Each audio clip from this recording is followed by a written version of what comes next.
dia mendengar. Sejak kulihat wajahnya, ku yakin pada firman-Nya dan menyerahkan bimbangku di dalam saat yang teduh.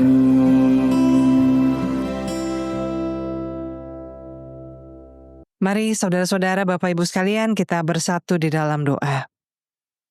Ya Tuhan Allah kami mengucap syukur untuk pagi yang Engkau karuniakan, di mana kami boleh bangun dengan tubuh yang sehat, kami boleh berada di rumah Tuhan bersama dengan persekutuan saudara kami seiman. Biarlah kiranya hati kami dalam sukacita boleh menyambut firman Tuhan, sehingga kami dikuatkan, dihiburkan, diteguhkan, diberikan pengharapan untuk menjalani hidup seturut dengan kehendak dan rencana-Mu. Dalam nama Tuhan kami Yesus Kristus kami berdoa. Amin. Pembacaan Alkitab kita diambil dari kitab 1 Samuel pasal yang kedua ayat yang pertama sampai dengan ayat yang ke-8. 1 Samuel pasal 2 ayat yang pertama sampai dengan yang ke-8 akan saya bacakan. Lalu Hana berdoa, hatiku bergembira dalam Tuhan, tanduk kekuatanku ditinggikan oleh Tuhan. Mulutku menertawai musuh-musuhku sebab aku bersukacita atas pertolongan-Mu. Tidak ada yang kudus seperti Tuhan, sebab tidak ada yang lain kecuali Engkau, dan tidak ada gunung batu seperti Allah kita. Janganlah lagi berkata sombong, janganlah kata-kata pongah keluar dari mulut-Mu. Sebab Tuhan itu Allah yang maha tahu dan oleh Dia perbuatan-perbuatan dinilai. Busur para pahlawan telah patah, namun orang yang lemah lunglai berikat pinggang kekuatan. Orang yang tadinya kenyang sekarang menyewakan dirinya demi makanan, tetapi orang yang tadinya lapar sekarang tidak lagi. Bahkan perempuan yang mandul melahirkan 7 anak, tetapi yang banyak anaknya menjadi merana. Tuhan mematikan dan menghidupkan. Ia menurunkan ke dalam dunia orang mati dan menaikkan dari sana. Tuhan membuat miskin dan membuat kaya. Ia merendahkan dan meninggikan juga. Ia menegakkan orang lemah dari dalam debu dan mengangkat orang miskin dari timbunan abu untuk mendudukannya bersama para bangsawan dan membuatnya memiliki kursi kehormatan. Sebab tiang penyangga bumi adalah milik Tuhan, di atasnya Ia menaruh daratan. Demikianlah pembacaan firman Tuhan, Bapak Ibu Saudara-saudara. Ya Bapak Ibu Saudara-saudara, kalau kita melihat kitab 1 Samuel pasal 2 ini adalah pujian nyanyian doa Hana. Ya, ini agak mirip ya dengan Lukas pasal 2 nyanyian syukur Maria. Walaupun beda, kalau Hana adalah seorang perempuan yang bergumul, menangis, meratap untuk diberi anak, sementara Maria tidak mencari-cari, tahu-tahu mengandung.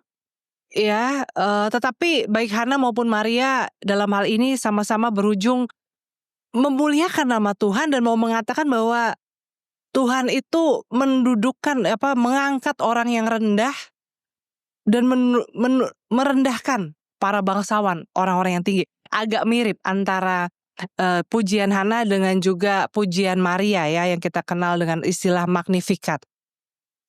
Nah, tetapi kalau bicara tentang Hana menjadi lebih jelas untuk kita memahaminya kenapa Hana bersukacita.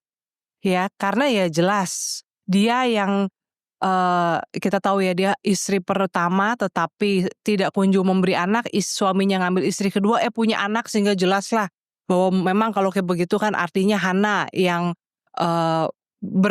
bermasalah ya. Kalau Hana nggak bermasalah aja pasti oleh masyarakat udah selalu dicap pasti perempuannya yang nggak subur gitu ya. Apalagi sekarang si Elkana punya istri kedua, anaknya banyak gitu kan, maka dan tambah lagi ini istri kedua ini juga jahat gitu ya, suka mengejek-ngejek Hana. Mungkin juga dia mengejek karena Hana disayang sama suaminya. Ya begitulah drama sinetron rumah tangga Hana ini seperti itu.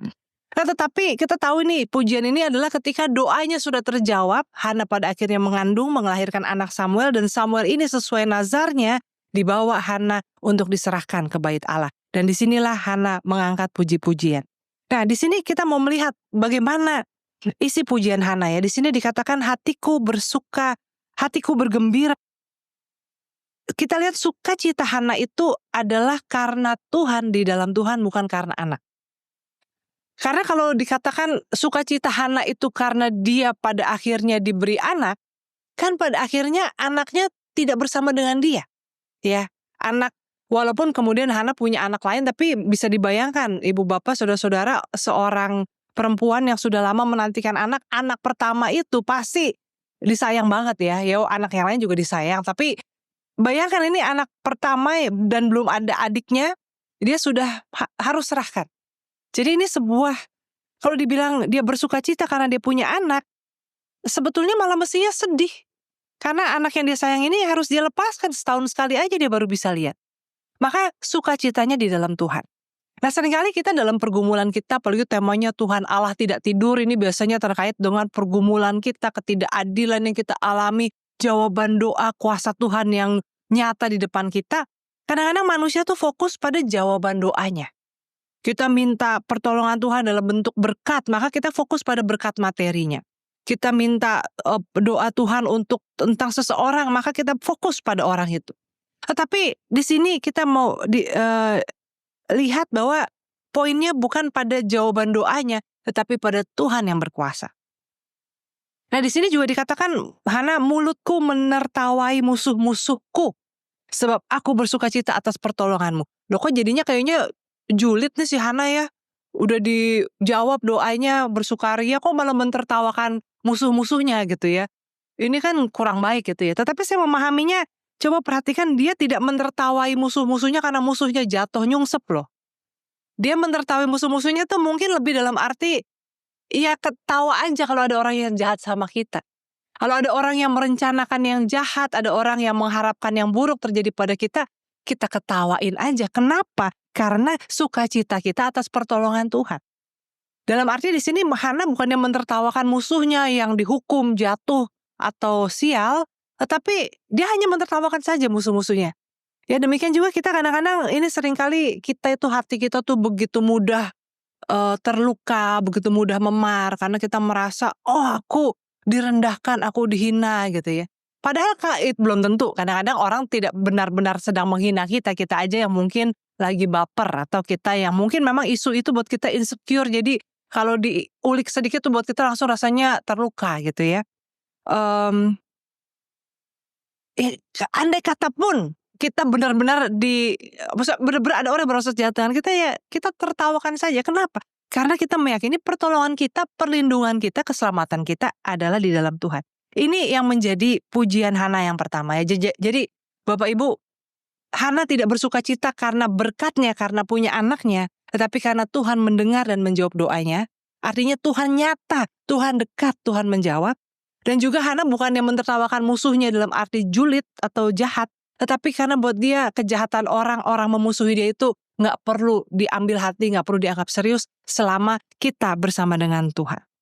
Nah, maka kalau kita bicara tentang Allah yang tidak tidur di sini, kita meyakini bahwa bukan saja kita memahami Allah tidak tidur itu bukan dengan semangat dendam ya.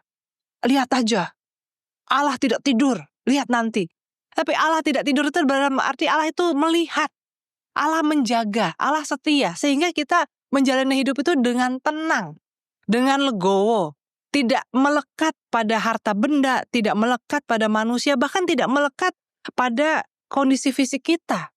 Ya, kalau kita lagi sehat, Tuhan baik. Ketika kita sakit, Tuhan tidak peduli gitu ya. Karena ketika mengatakan bahwa Allah terus bekerja, Allah terus menjaga, Allah terus melindungi dalam keadaan apapun. Lalu kemudian Hana juga katakan, busur orang-orang perkasa dipatahkan, orang yang lapar kini kenyang. Ya, perempuan yang mandul sekarang anaknya 7, sementara yang anaknya banyak merana. Di sini sebetulnya mau mengatakan apa sih? Sebetulnya di sini mau mengatakan bahwa hidup itu bisa berubah-ubah. Bisa berubah-ubah. Orang yang kemarin kaya raya, hari ini bisa butuh ditolong orang. Orang yang mungkin kesannya kayaknya, wah hidupnya udah terjamin lah, anaknya banyak semua segala macam, bisa jadi di usia tua mungkin anaknya entah tidak peduli sama dia, atau anaknya karena ada di luar negeri di mana jauh tidak pernah dijumpai gitu ya. Dalam arti sebetulnya ini bukannya, sekali lagi, bukannya kita ngelihat orang diberkati lalu kita bilang, "Lihat aja nanti, emang bakal senang terus hidupnya," bukannya sirik begitu ya. Tapi mau mengatakan bahwa hidup itu jangan melekat pada harta benda berkat manusia itu, karena hidup itu berputar, ya. Dan ketika kita lagi susah juga nggak usah terlalu sedih, merasa paling malang. Karena Tuhan bisa mengangkat, bahkan dikatakan Tuhan bisa mengangkat orang dari dunia orang mati. Ya, sebuah keadaan yang rasanya ini bukannya berarti, ya memang benar Tuhan membangkitkan orang mati, ada juga, tetapi juga bukan berarti kita berdoa kalau kita kehilangan, ditinggal orang lalu kita berdoa supaya Tuhan bangkitkan, tapi dalam arti bahkan keadaan yang rasanya udah mati, rasanya udah the end of the road ya, udah nggak bisa balik lagi. Kalau Tuhan mau dan Tuhan berencana, Tuhan bisa membalikan keadaan. Nah, di sini juga yang seringkali Tuhan putar balikan juga sebetulnya bukan hanya keadaan, tapi juga logika kita, logika manusia. Karena seringkali kita melihat kehidupan itu kita pakai kalkulator, pakai perhitungan kita sendiri sebagai manusia. Kekuatan saya cuma segini, umur saya udah segini, masalah saya sebesar itu, rasanya mustahil, tidak mungkin. Tetapi ketika kita berkata bahwa Allah tidak tidur, kita juga berkata bahwa kita menyerahkan semua itu pada perhitungan Tuhan. Karena yang kuat tidak selalu menang. Kita tahu ya kisah Daud melawan Goliat. Itu kalau dilihat sekilas, seorang remaja belasan tahun dengan seorang tentara yang tubuhnya besar. Ini jelas lawan yang tidak seimbang. Tetapi bersama dengan Tuhan, Daud bisa mengalahkan Goliat. Saudara-saudara, saat ini kita juga mungkin melihat ya, saya sendiri melihat sebagai bagian dari bangsa Indonesia ini, rasanya ini kita berhadapan dengan bukan hanya 1-2 pejabat yang tidak baik, tetapi rasanya ini udah menjadi gerombolan. Baik di tingkat nasional maupun di tingkat daerah ya. Itu dengan bencana di alam, bencana ekologis di Sumatera itu. Bagaimana yang di tingkat nasional hanya sibuk pencitraan, sibuk menghindari tanggung jawab dengan segala macam omong kosong itu. Di tingkat lokal, bantuan itu disortir, helikopter turun, orang disuruh jongkok cuma untuk pencitraan, lalu bantuan dibawa lagi pergi gitu ya. Ini rasanya luar biasa ini. Ini nggak ada lagi rasa untuk peduli, nggak usah ngomong-ngomong sebagai pimpinan lah ya, orang tua bangsa. Ini sebagai manusia, sebagai saudara, solidaritas sebangsa setanah air, ini kemana gitu. Dan rasanya kayaknya ini gimana ini, kita mau bagaimana kita di tengah bangsa ini. Tapi kalau kita juga meyakini bahwa Allah tidak tidur, ini juga membuat kita mengatakan Allah sedang bekerja kok. Allah sedang menyiapkan orang-orang yang jauh lebih baik, yang lebih bisa. Dan mungkin dengan peristiwa yang seperti ini, ketika terbuka jelas-jelas ya bantuan dari luar negeri ditolak, akhirnya kan malah jadi sorotan internasional gitu ya, karena konyol sekali sumbangan dari luar negeri mau dipajakin gitu kan. Ini sangat konyol seperti ini. Ini malah menjadi sorotan internasional, dan mungkin ini cara Tuhan memulihkan bangsa kita. Nah, sebagai orang percaya ya itu, kadang-kadang kita merasa putus asa atau menjadi pahit ya melihat realita seperti ini. Dan kita nggak bisa mengatakan, oh itu kan politik. Karena ya kan kehidupan kita juga sebagai warga negara kan. Dan saudara-saudara, tapi kalau kita meyakini bahwa Allah tidak tidur, kita juga bisa meyakini bahwa Allah tidak tinggal diam, Allah sedang terus bekerja. Dan yang di atas bisa turun ke bawah. Nggak ada orang yang sekuat apapun, seluas apapun jaringannya, dari orde lama, orde baru, orde manapun juga, tidak ada yang sekuat itu di hadapan Tuhan. Tidak ada yang mustahil. Dan oleh karena itu, bagi kita, orang yang percaya dan yang berharap kepada Tuhan, sekali lagi kita tidak bersukacita atas ketidakadilan. Kita tidak mendoakan yang buruk atas orang-orang yang kita anggap jahat. Kita tidak bersukacita atau kita tidak mentertawakan dalam arti ngeledek orang yang sedang jatuh. Tetapi kita juga tidak perlu merasa kecil hati, tidak perlu, seharusnya tidak pernah kehilangan pengharapan, tidak menjadi putus asa. Kita juga tidak menjadi takabur ketika Tuhan memberkati kita dengan keberhasilan, dengan segala hal yang baik. Karena semua itu hanya titipan dan bisa diambil kapanpun juga. Maka lebih penting lagi adalah bagaimana kita menjalani hidup itu dengan sekali lagi mengingat bahwa Tuhan tidak tidur. Sehingga saat kita susah, kita tidak kehilangan harapan. Saat kita senang, kita tidak menjadi takabur. Karena Tuhan juga tidak tidur. Apa yang kita lakukan, apa yang kita kerjakan dengan berkat yang Tuhan percayakan, itu juga kita pertanggungjawabkan. Maka Bapak Ibu Saudara-saudara, biarlah kita boleh belajar dari Hana, dari kisah hidup Hana. Ya, bahwa keadaan kadang-kadang mungkin sulit, tetapi Tuhan mendengar dan menjawab doa. Dan ketika Tuhan menjawab doa, kita tidak melekat pada doa yang dijawab atau berkatnya jawaban doanya. Tetapi kita melekatkan hati pada Tuhan yang berkuasa, Tuhan yang peduli, Tuhan yang mendengar doa-doa kita. Dan kalau kita masih dalam masa penantian, biarlah kita tetap berjaga dalam kesetiaan. Kita semakin mendekatkan diri kepada Tuhan, sehingga sekali lagi bukan soal apa yang menjadi jawaban doa, tetapi apa yang menjadi penyertaan Tuhan, bukti cinta kasih Tuhan pada kita, itulah yang kita rayakan. Allah yang tidak tidur adalah Allah yang setia, yang mengubah ratapan menjadi pujian, kelemahan menjadi kesaksian. Tuhan menyertai kita. Amin.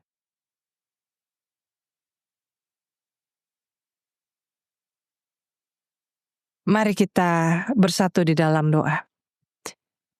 Tuhan Allah kami, saat ini kami mau menyerahkan dalam doa permohonan kami kepadamu.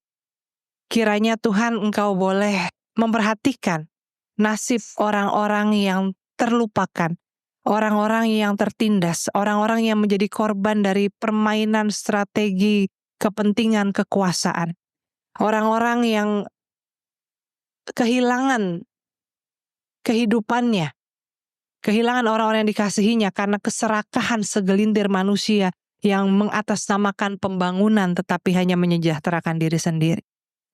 Kami berseru ya Tuhan, ketika kami merasa tidak berdaya, merasa kalah di hadapan jalinan kekuasaan, keserakahan yang semena-mena, biarlah kiranya Tuhan Kau yang mengubahkan keadaan. Tuhan yang boleh membalikkan keadaan. Dan Tuhan, secara khusus kami mau berdoa untuk bangsa kami.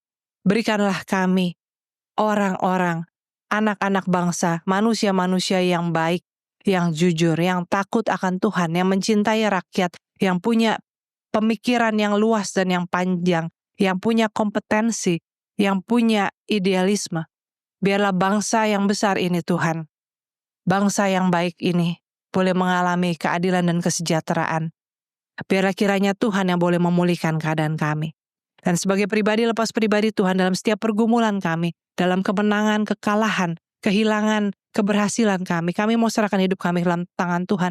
Kami mau menaklukkan hati kami di dalam Tuhan. Sehingga jauhkanlah kami dari patah semangat, jauhkanlah kami dari kesombongan.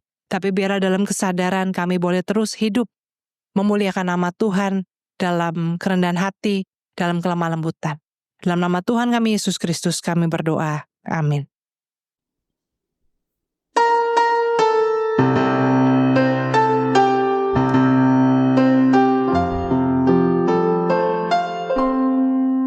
Kasih Tuhan mengiringimu dan sayapnya melindungimu. Tangan Tuhan pegang di dalam hidupmu. Majulah dalam terang kasih-Nya.